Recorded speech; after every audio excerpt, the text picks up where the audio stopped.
Tonight on Panorama, has the government failed to protect the NHS? We've been put on the front line, to use government terminology, but without frontline protection. And left staff on the COVID wards frightened for their lives. This is what you'd expect a dinner lady to wear. It's like a pinny, it's plastic. There you go. It's just nothing. We reveal the mistakes that have put workers in danger. There's no excuse for not having adequate stockpiles to support the country when it faces a desperate crisis like this. And how the government downgraded protection standards as the virus swept the country. I feel incredibly passionate that no more people should suffer, that no more health workers should come to harm.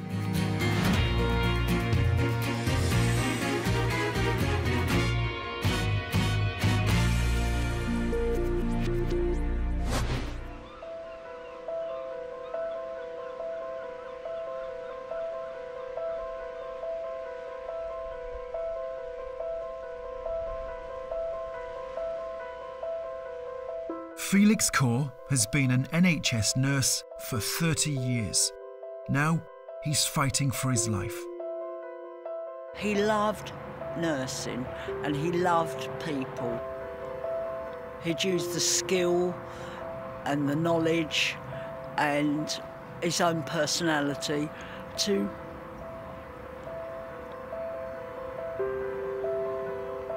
make other people's lives better.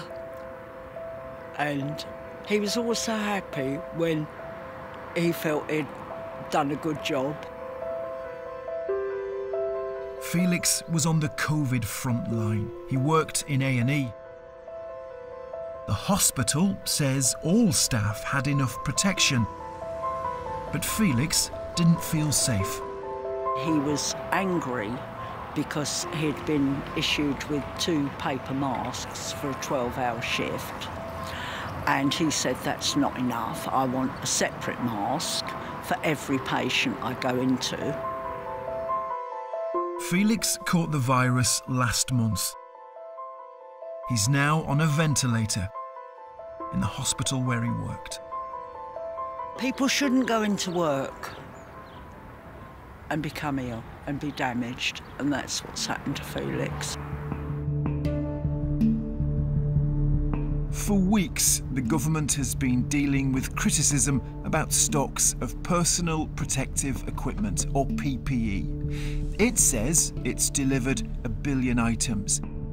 But we've obtained documents from inside the supply chain that show the reality of what's been delivered in the past couple of months. They show that the government is counting items you might not think of as PPE, such as cleaning equipment, waste bags, detergent and paper towels. More than half the items are surgical gloves, and in most cases each individual glove is counted rather than pairs. The second biggest item is plastic aprons that offer limited protection. The documents show how much PPE has been sent to each hospital trust in England. I can see here the hospital trust in Southend. That's where Felix, the nurse who got COVID, that's where he worked. This column shows the number of gowns that have been delivered that the NHS staff need to wear. In the 5 weeks before Felix was hospitalised, the government delivered 360 gowns across the whole Mid and South Essex Trust. That's just 10 a day. They had to buy more from other suppliers. This is the life-saving equipment we're talking about. The World Health Organization said healthcare workers caring for COVID patients should wear a gown, gloves, face mask and eye protection.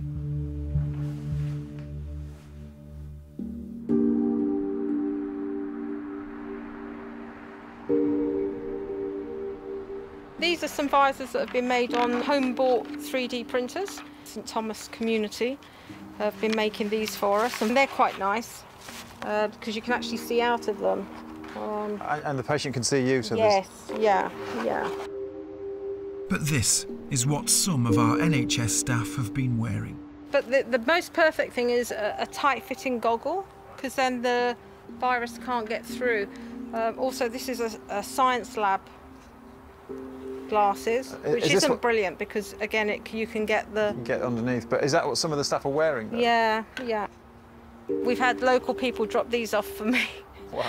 Somebody who's doing some building work. This is all stuff that's just been dropped off here? Libby Nolan is a senior nurse. She thought COVID was going to kill her. My registrar became unwell, and I became unwell, and a few others within the team have become unwell. I had some very bleak hours. I don't want anyone to suffer this. The Welsh Government says more than 1 million pieces of PPE have been given to Libby's hospital. But she thinks she was exposed because she didn't have the right kit. What was it like? What was the worst part? You can't get air in. Very, very constricted, tight. It feels like you're breathing through a straw. Why was that kit not good enough from your point of view? Because there was no coverage. We had very simple aprons, very like the aprons you would serve food with. We had a mask, which was just a surgical mask. Some doctors and nurses say they've been warned not to speak out about the crisis. But Libby is a union rep and thinks people should know what conditions are like. Sorry, I feel incredibly passionate that no more people should suffer, that no more health workers should come to harm, or for some reason that they can't speak out, that I will do it for them. Across the UK, images of doctors and nurses in homemade kit have been posted online. Aprons made from bin bags, plastic bags on heads, swimming goggles and other home-supplied eye protection. And this nurse was not impressed with the official kit he'd been supplied. This is a box of masks that we've been using today. You can see the white sticker saying 2019, so that's out of date. The sticker that they've covered up the out-of-date sticker with is out of date. This is what it's been like for the last month. Of course, stocks of PPE vary across the country, but some doctors working with COVID patients have decided to speak out. We've been put on the front line, to use government terminology, but without frontline protection. That we've been kind of sent to battle without any of the resources we need to fight it. I think people who feel that they would like to have the full PPE, or people, let's say, coming in and out of the department, are not being given it and not being allowed it because they are concerned that the full PPE will run out. Do you feel safe as you do your job? We know that this virus can kill people. We have seen healthcare workers die from this virus. Obviously, there's concern among healthcare professionals and NHS workers and care workers about this virus. I think you'd be inhuman if you didn't have that concern. Nearly 100 NHS workers have died from the virus so far. But did it have to be like this? A pandemic is not an unexpected event. For almost a decade, it's been designated the greatest threat to Britain. Our hospital workers should be kept safe. The government says it's been preparing for a pandemic for years. This is a public information film from 2006. Pandemic flu is very infectious and may make a large number of people ill, and some people will die. The government's plans were based on an outbreak of flu. We need your help to create a united front against the virus. There are some things you must do to help slow its spread. The government says COVID-19 is a different disease with a higher hospitalisation rate. Wash your hands thoroughly and often.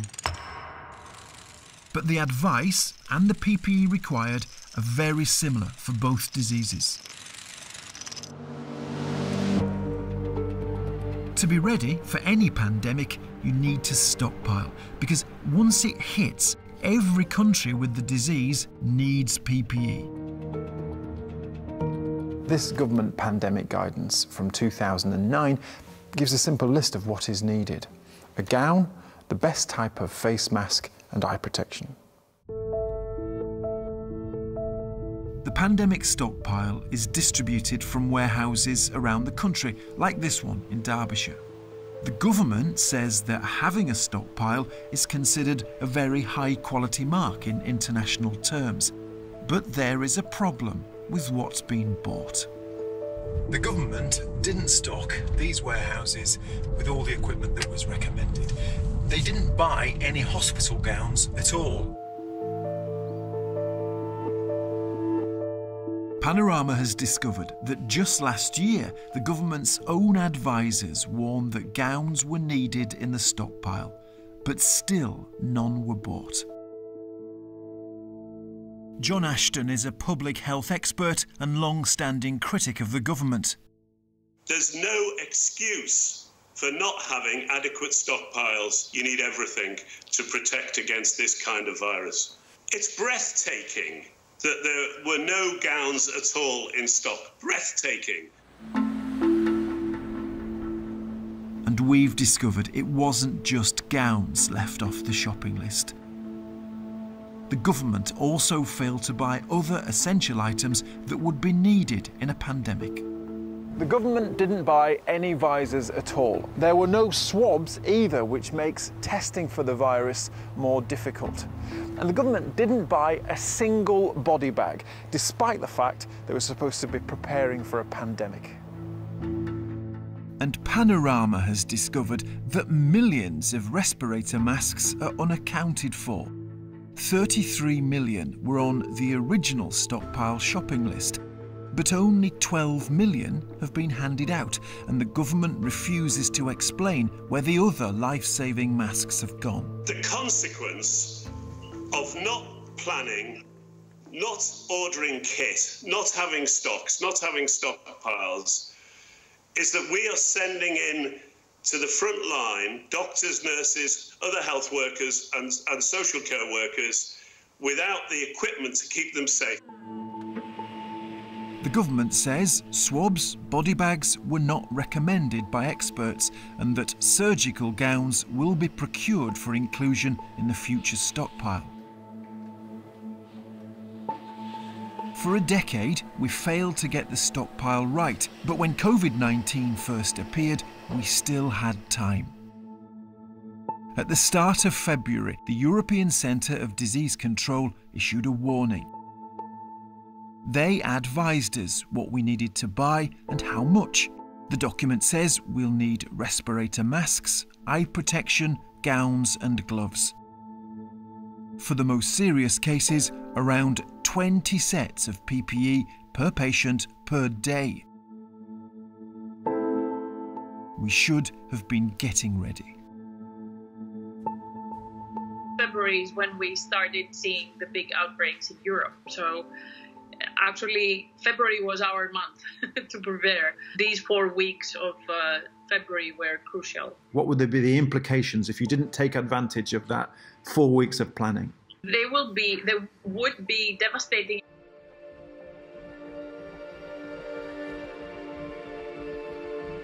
The government has been accused of failing to act quickly enough. Here's the kind of opportunity we missed. This factory in Bolton makes the protective fabric needed to make specialist PPE gowns and masks. But they weren't approached by the government in February, and in March, the company offered their services. I've personally written to government myself, written to MPs, and we've also written to Public Health England. At this stage, we haven't really had a response. We filmed 10 days after the company offered to help the UK, but they still hadn't heard back. This order is for the United States.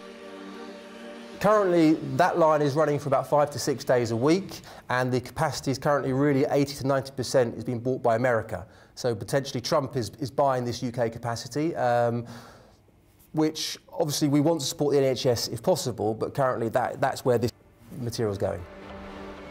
The factory is now finally providing material for the NHS through a private supplier. But in the missing weeks, it could have provided enough material for almost 300,000 gowns. The government has delivered just over 1.3 million gowns during the entire COVID crisis. But the NHS needs hundreds of thousands of gowns a day. Our documents show the government isn't getting close to that.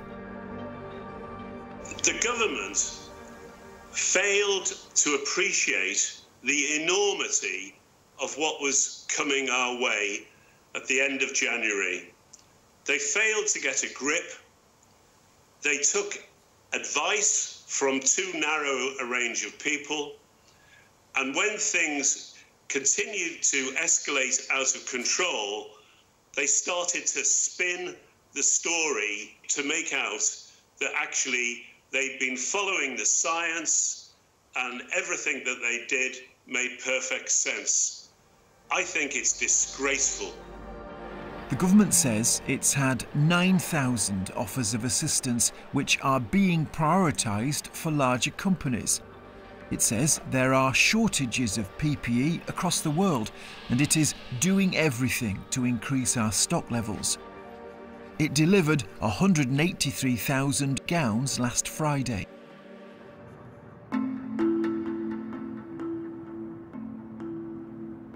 But it looks like we didn't stockpile the right kit and then we didn't react quickly enough. NHS workers were let down. I feel really angry at the government that they had all this time. We had the luxury of time. We saw it coming. We should have used that time to prepare. And they keep saying this unprecedented thing that this is completely unprecedented. It is unprecedented, but it wasn't unexpected.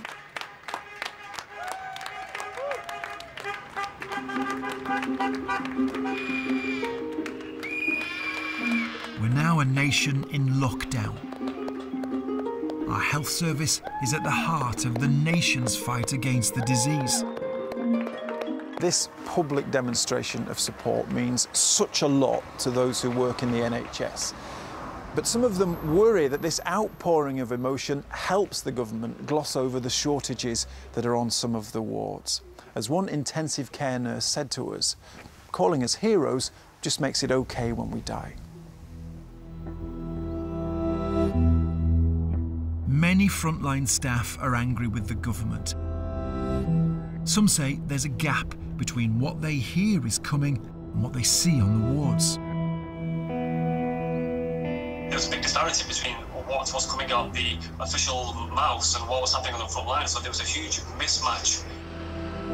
When I spoke to Dr. Asif, he was on a shift in A&E and the ward had all but run out of protective gowns. Just being in A&E and there was a box with 4 left. So 4? I don't know if yeah. Wow.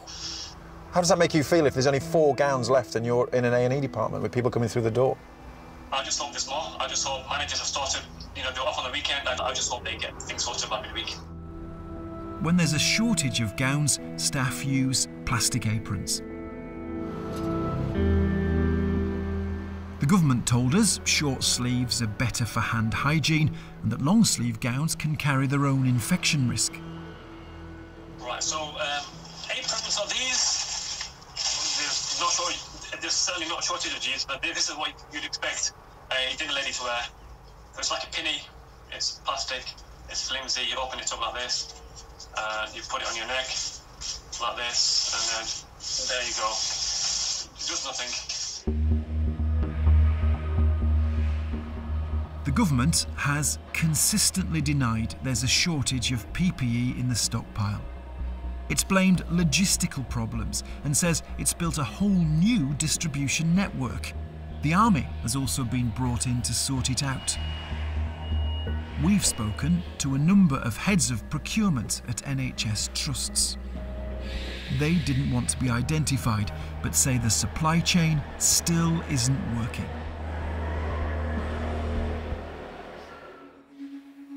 There is a complete lack of transparency from the government.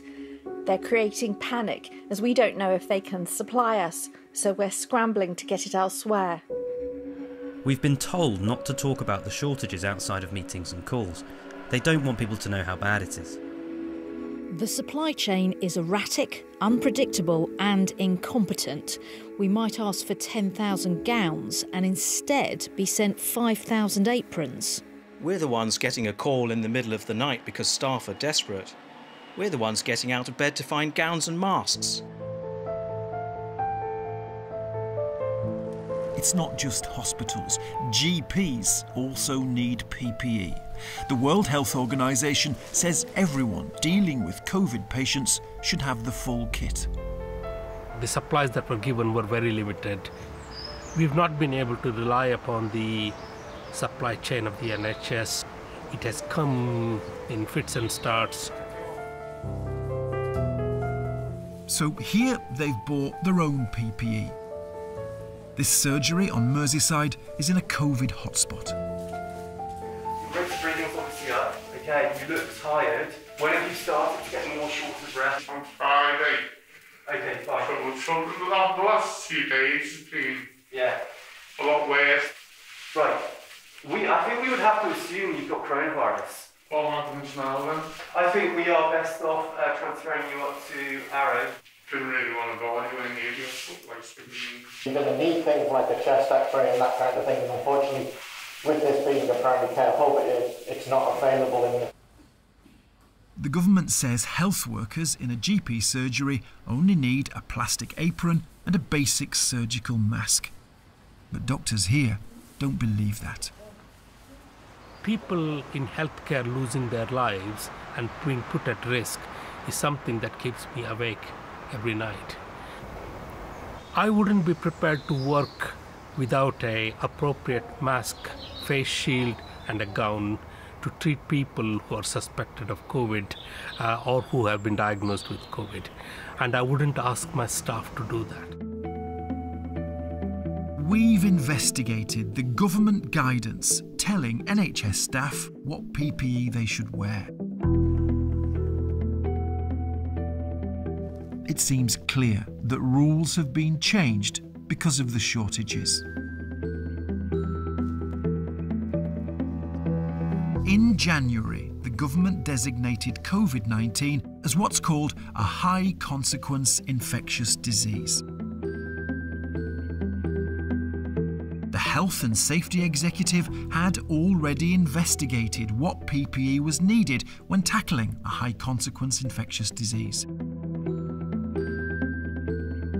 It concluded all staff should wear a respirator face mask, full face visor and a gown. And the government has a legal obligation to make sure NHS staff have the right kit. But 6 weeks ago, the government downgraded COVID-19. The most consequential disease of the last 100 years was taken off the list of the highly consequential infectious diseases. Here are the recommended PPE components: apron, alcohol hand rub, gloves. At the same time the virus was downgraded, the government weakened the guidelines on PPE. Step 1. Put on your disposable apron. Health workers were now told they were safe to wear the less protective aprons and surgical masks in all but the most dangerous situations. Carefully make this type of surgical face mask is secured around the ears with elastic. This must have been done because they realised that they weren't going to have enough equipment and they needed somehow to have a story that stacked up with actually being caught out on supplies. Should COVID-19 be on that list? COVID-19 is the biggest infectious disease to hit this country in the last 100 years. Why on earth shouldn't it be in the most serious category of classification. The official reason for the downgrading was that there was now a lab test for the virus and COVID-19's mortality rate was low overall. The government told us scientific evidence evolves and plans are adapted accordingly. Yeah, do you want it up and done and come in? Removing the disease from the list was backed by a scientific committee. But sources on that committee have told Panorama that it had to be, in part, a pragmatic decision based on the availability of PPE.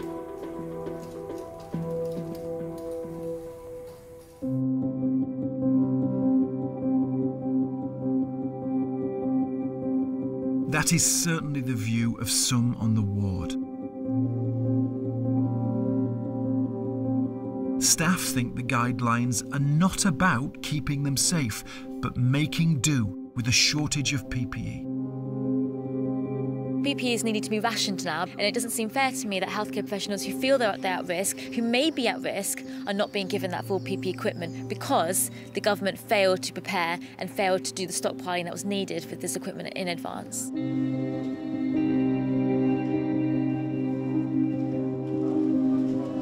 Where did that guidance leave nurses? Vulnerable, and at risk of their own health and safety, and at risk of dying.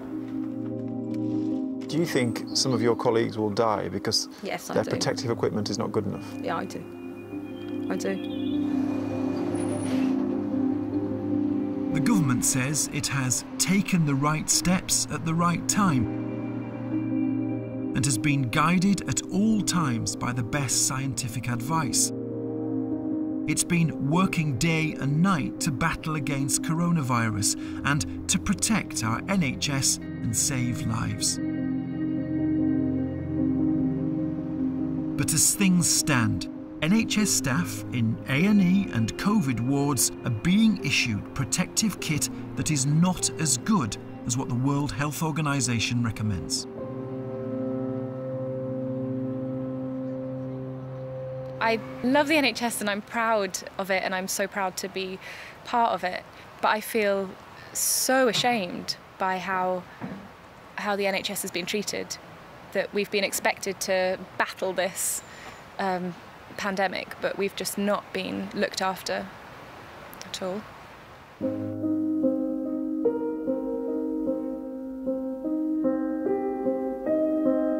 In Southend, Felix is still fighting for his life. He's now been on a ventilator for almost 4 weeks. Felix is probably dying. And Felix is every nurse. He's the best of us. He's an exceptional man. He's an exceptional friend. But he is just like every other nurse.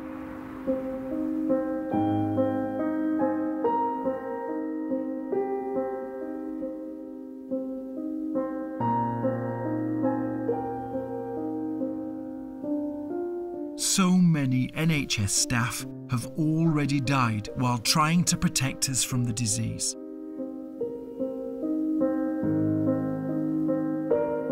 COVID-19 will be with us for months. How many lives will be lost because of the scandalous shortage of PPE?